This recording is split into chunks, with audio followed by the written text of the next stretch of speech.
Well, good evening, everyone, and welcome to Raceface TV, where young drivers are getting noticed all the time. We're glad that you're here. We got some special guests tonight. My name's Rod Wortham. I'm going to be your host, but my co-host is up in Mooresville, North Carolina, and he has some special guests with him. First of all, we're going to talk about Sheldon Creed, the showstopper, and he's got his good friend with him, Mr. Lorin Ranier, and they're with our co-host Tom Baker. So let's go up to Mooresville, North Carolina. What's going on, guys?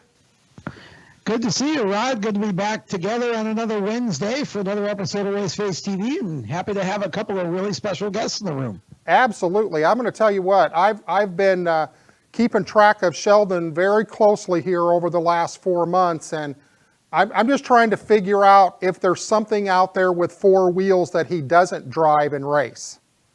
What do you think, Sheldon? Is there anything that you haven't raced or that you wouldn't race? There's a few things that I haven't raced, like sprint cars and rally cars, but those are two cars on my list that I really want to race. You know what I think would be cool, and then I'm going to kind of turn this thing over to you guys and let you talk, but I got to ask this question.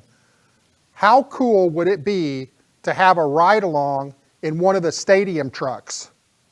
Because just the camera that I see on the TV coverage, that is like unbelievable. You'll be racing. I'll be talking to Lorin later in the evening. I'll be like, man, did you see that race? Those guys are crazy.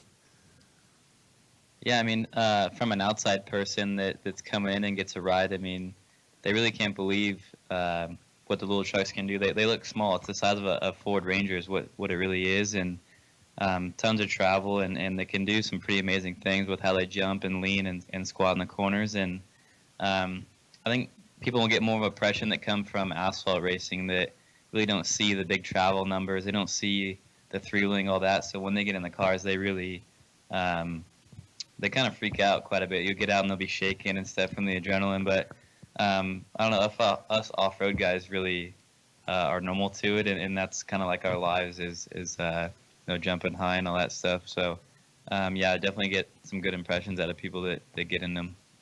Well, I'm waiting for you to win that first ARC or K&N race so that you can put it up on two wheels and drive around on the side of the car like you do the super truck. So I just think it's very cool. So Tom, I'm gonna kind of let you take over from here, and I know you've got a lot of questions to ask these guys.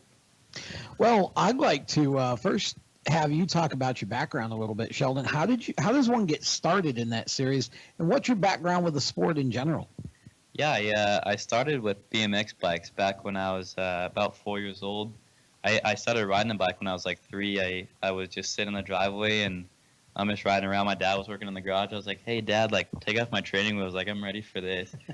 And he's like, all right, whatever. Are you sure? And I took my training wheels off. I kind of went down the driveway, fell over a few times, and then kind of figured it out. He got me a BMX bike, went to the bike track, and then I always liked motorcycles, and I always liked the idea when I was riding bikes. And I got a Honda 50 and wouldn't ride it by myself at first. I'd get on it, and someone had to be on it with me, and then they would just kind of spit me off and let me go. And raced dirt bikes till I was about 9 years old. Won 2 championships at Verona Oaks, which was our local dirt bike track in Southern California. And just went from dirt bikes and started to get on to 65s. And my mom wasn't really into it anymore, going fast, hitting big jumps. And me and my dad loved the dirt bikes. That's where we really spent a lot of time together. My grandpa, he was kind of iffy on dirt bikes. He came from flat track motorcycles, so he knew how dangerous they were, but was behind it anyways. And quarter midgets kind of popped up. They were always racing, but that's when we kind of got introduced to a quarter midget. Okay. And got into those, and actually became really good friends with Alex and Sean Bowman. And they were just kind of getting out of it. Alex is a few years older than me, so he was getting out of it when he was 15 years old, 16, and we got 2 of his old NC cars. Raced quarter midgets for about a year, and then trophy carts came out, which is pretty much a miniature stadium truck is what it is. Raced those from about 10 till about 15. And I think that's where a lot of my foundation came from with driving. It just it's off-road, it's dirt, shifting gears, and just really gave me a good car control, good balance. with dirt racing, and then just moved up through super light, pro 2, all the off-road stuff, and then stadium super trucks came around when I was about 15. Did that, and it was pretty cool. It was stadiums, and then it went to asphalt, like with IndyCar courses. So that was actually very difficult. The trucks are very difficult to drive on asphalt, and he's taking something that he built for stadiums, for big jumps, for dirt, and then now you're making them go at 130 miles an hour on asphalt. Yeah. So That's crazy. yeah, just did that, and then I kind of jumped ahead there. We did some late model stuff with Tim Russell when I was about 14, 15. Oh, okay. And like, what do we run? We went second our first race, and I didn't love it, but I didn't hate it at first. And then we went back to Florida a few more times, and I just wasn't into it. Like, I was having so much fun with my off-road at the time that I didn't love it. I didn't like what I was doing really. So we kind of took a little break, and then my grandpa just kind of came to me again. He's like, "Hey, you want to like give it another shot?" And at that time, Lorin was talking about building up a new ARCA and K&N team.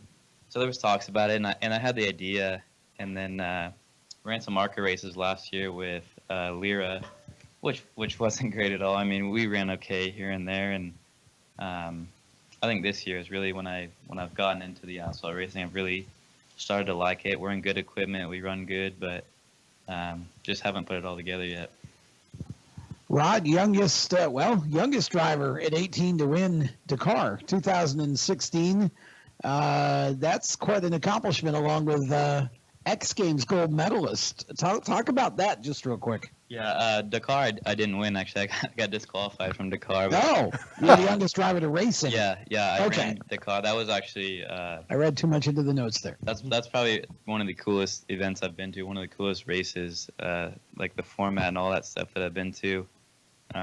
Would really like to go back there to that, but yeah, X Games is for sure probably my...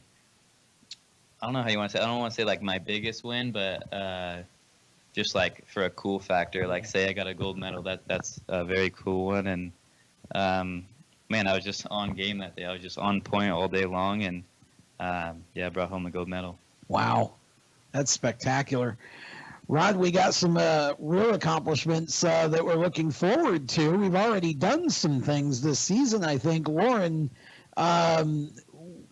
somebody who really has worked with Sheldon and works with a lot of drivers, won half the stadium super truck starts, second place in K&M Pro Series West at Orange Show Speedway, third from 13th in the Iowa ARCA race last weekend, fourth place at Detroit in the Trans Am Car Series. Lorin, I mean, it doesn't get much more versatile than that. Well, yeah, I mean, he's definitely we're taking a kind of a shotgun approach here and trying to get him as much asphalt experience as we can, and all these races are kind of lining up to allow him to do all these races, and there's just no way to get better other than just doing it, you know, and so we're just trying to get him in as many different types of you know, cars with fenders on them and stock cars, and now we're going to do some dirt racing, and we got a lot of stuff going on. Rod, I know you're going to want to talk about what's coming up this year as well for the rest of the season, because we got some really interesting stuff ahead for Sheldon.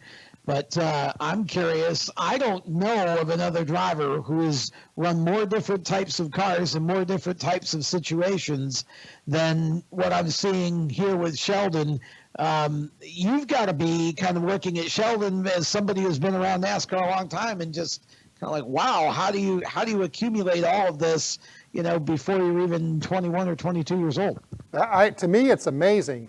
I don't know of any other drivers out there right now that has the versatility that he's doing and competing. I mean, he's competing in everything that he's getting in. But I got to ask one thing here. I was kind of given a little note to ask you. The Dakar race, I understand that your grandfather is a big part of your racing career, but I also understand that he broke his leg during the Dakar race, and that there's maybe a little bit of a story behind that, Sheldon? I mean, yeah, he did break his leg there. Wow. I haven't been asked this in a while, honestly. This has been it's been a year and a half now, but Yeah, we were cruising down the highway, and they were passing things back and forth in between the vehicles, and they just touched wheels, and it just flipped the car over that my grandpa was in, and it broke his leg. But yeah, I mean, he got pretty lucky there, and was able to get some surgeries, and now he's 100%. Well, that's kind of cool. So I'll tell you what, guys, we're going to take a quick break right now, and then we're going to come back. We're going to come back with Sheldon. So we're going to take a quick commercial break. We're going to be right back.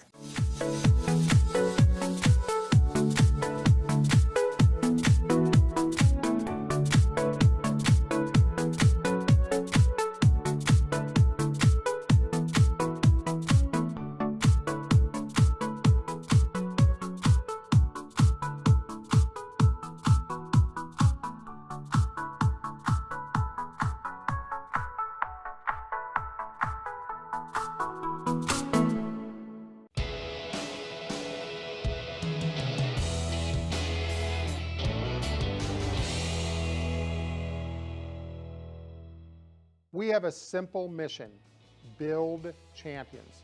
And we do this by offering you the opportunity to learn from some of the top individuals in the motorsports industry. And parents, this course is not just for young drivers, but for you as well. Our 8-week online course will cover marketing and branding, how to build a fan base, how to use social media effectively, how to master the media, and much, much more. So if you are looking for a competitive advantage, then Raceface University is for you. We look forward to making you one of our future champions.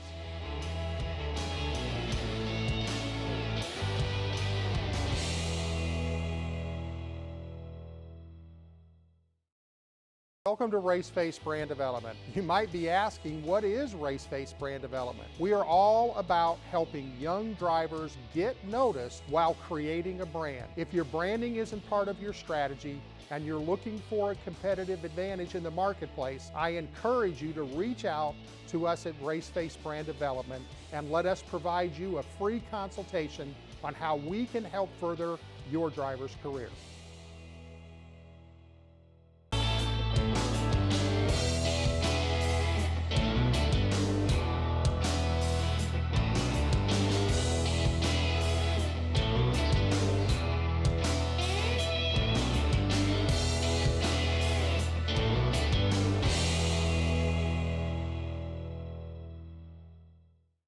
All right, well, welcome back, everybody. We've got a special show going on tonight. We've got some very special guests up in Mooresville, North Carolina with Mr. Tom Baker. We've got Sheldon Creed and NASCAR development specialist, Mr. Lorin Ranier. So Sheldon, I got a question for you. I know that we've talked a lot already about some of the stuff that you've got going on, all the different types of cars that you're running, but I also was told that you're going to be in the NASCAR Camping World Truck Series race at Eldora. Is that correct? Yeah, that is correct. We did it last year in the 07 truck. It was actually probably one of the funnest races of the year. Ran decent. I mean, started towards the back, but ran it all the way up to the front and rolled the tire off the bead. Came back to 9th, rolled another tire off the bead, and then went 2 laps down in the pits. So then we ended up 16th, which I know I was hoping for better results, but that was definitely on my bucket list again for this year. And it wasn't really in the plans when we were putting our races together, and just things worked out in the right way. And now we're running the 20 truck for Tyler Young, and yeah, very excited for that. So the question is, Lorin, are you going to be spotting for him there? I am going to spot for him. Yeah, I'm really looking forward to it. Well, And it's actually one of my favorite races and racetracks. So I had the privilege of working with Christopher Bell 2 years ago, and we got to win the race. So I'd sure like to repeat that. That'd be cool. So I got a question for you, Lorin. I know that, coming from these off-road trucks and everything, it's kind of like driving on the edge, and now all of a sudden we're taking a super truck, taking it to Eldora, putting it on the dirt.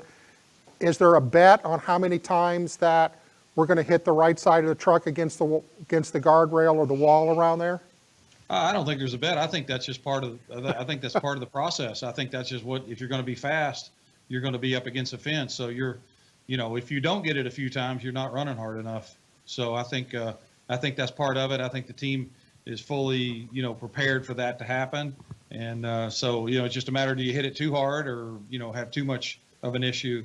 But yeah, I mean, he's definitely going to hit it. No Yeah, question. I think that's, I'll be truthful with you, that's one of my favorite races of the whole year is watching the trucks run there because, for me, I grew up on a dirt track. So to be able to see that happen there and what Tony Stewart and them are putting on is just an amazing race. So Sheldon, we're going to look really forward to that. But I also understand that there's some other things going on in the season. I understand you've got some ARCA races coming up, some more ARCA, possibly a couple more K&N races, and then some Xfinity races on the road course. Yeah, I mean, a lot of cool races coming up. We have Xfinity. We're doing Road America and Mid-Ohio. What else are we doing? We're doing Mason Mitchell Motorsports. We're now doing DeCoin and Springfield on the dirt. And that also wasn't really in our cards until pretty much this week. I mean, it was me, Lorin, and my grandpa driving home from Iowa in the car, driving to the airport, actually. And we just bouncing ideas back and forth. And I was like, you know what, that'd be really cool if we got to do this. And we spoke with Mason Mitchell Motorsports a little bit last year about doing those 2 races, and just didn't really put it together. We were really putting things towards this year, and really happy we made that happen. And then also at Mid-Ohio and Road America, we're going to do Trans Am. So those 2 weekends are double duty, and really looking forward to those. Plus, Rod, all the stuff that we already have in place with MDM Motorsports, like this week, he's going to run 6 races, he's going to run 3 races in 6 days in 3 different divisions. So he'll run K&N East at Loudon on Saturday, the truck race at Eldora on Wednesday, and then he'll run the ARCA race in Indy on Friday. So, I mean, he's on it right now. Yeah, that's crazy. I got a question for you, Sheldon. What was it like being teammates with Kevin Harvick out in Sonoma for that K&N race out there? Yeah, that was actually pretty cool. It kind of brought some a little bit like a spotlight and pressure, I guess, a little bit, just being in the same car, same equipment. But I didn't really get a lot of time to catch up with him or just bounce questions off him because he was so busy going back and forth between Cup and K&N, and they had a really tight schedule there, so didn't really get to get a lot of questions there, but still pretty cool. Yeah, that's got to be pretty cool. I understand there was a bonus put up if you beat him, though. But yeah, I mean, yeah, I mean, that'd be pretty cool if there was. I didn't know about that, actually. So, Lorin, I know you've worked with, just a ton of drivers, and the list is, almost a Hall of Fame list. So it's got to be pretty cool to be, helping Sheldon. And the fact that he's in all of these different cars, I think this is probably going to set him up for some pretty exciting things in 2018. And, we're just, we're excited that you guys were on the show with us tonight. But, I guess the rest of the year is going to be pretty focused, really kind of laying the groundwork. Is that correct for 2018? Well, it is. I mean, I think what we're really doing is just really building a foundation underneath him as far as asphalt racing goes, because he really just doesn't have that much experience. And so all these different types of racing and all the different vehicles that he's in. And so that's really kind of all we're doing is it's really kind of a transition year from the, the off-road, the stadium trucks into the NASCAR style of racing. And I think that's really what we're trying to do is, just kind of bring him along and bring him up and let him learn the things he needs to learn. And, there's just a lot of discipline in this style of racing, and it's a lot different than what he grew up doing. And, there's no shortcut to learn that. You have to go through the process, and that's kind of where we're at. We're in the process. Well, I was thinking it would be kind of cool if they put a jump in like one of the ARCA races, because, I mean, I've seen him hitting these jumps in that super truck at 130 mile an hour and flying, I don't know, 70, 80 yards, however far that is. But you're definitely exciting to watch. So, we look forward to seeing you, like I said, at that super truck race in Eldora. That's going to be a pretty cool thing. So, Sheldon, I always ask every one of our guests kind of this same question, is if you could look in your crystal ball, where do you see Sheldon Creed in the next 2 to 3 years? I mean, that's tough, honestly, this day in racing to see where you're going to be. But, I mean, as long as I do my work right and put in the work off the track, which that's what's really coming to. I mean, obviously being in the race car and learning as much as I can, but also now I need to put work in, when I'm not at the track, which I really haven't had to do growing up. I've just shown up every weekend and either won or done good. So, now I'm getting to this level where some work coming in from the outside is needed. So, man, I just need to really get on top of that and just get on a regimen where, I'm focused and just take that where I can. I mean, in the next 2 to 3 years, I mean, a full Xfinity ride would be great. If not that, I mean, looking into a Cup ride would be awesome. But I think realistic would be what would be a full-time Xfinity ride. Well, that's interesting. So I would agree with that too, Rod. you would agree with that? Well, That's a you good know, stamp of approval. It seems like that's kind of where it's all heading, isn't it? I mean, and honestly, could you have ever imagined, Sheldon, even 4 or 5 years ago, could you have ever imagined that you'd be running a schedule in a season like this that would encompass as many different types of cars on different surfaces and styles of racing like you are? That's amazing. I mean, I've always had the goal of where I wanted to go. Even when I raced dirt bikes, I liked NASCAR. I liked just racing cars. I liked 4 wheels. And I mean, I didn't.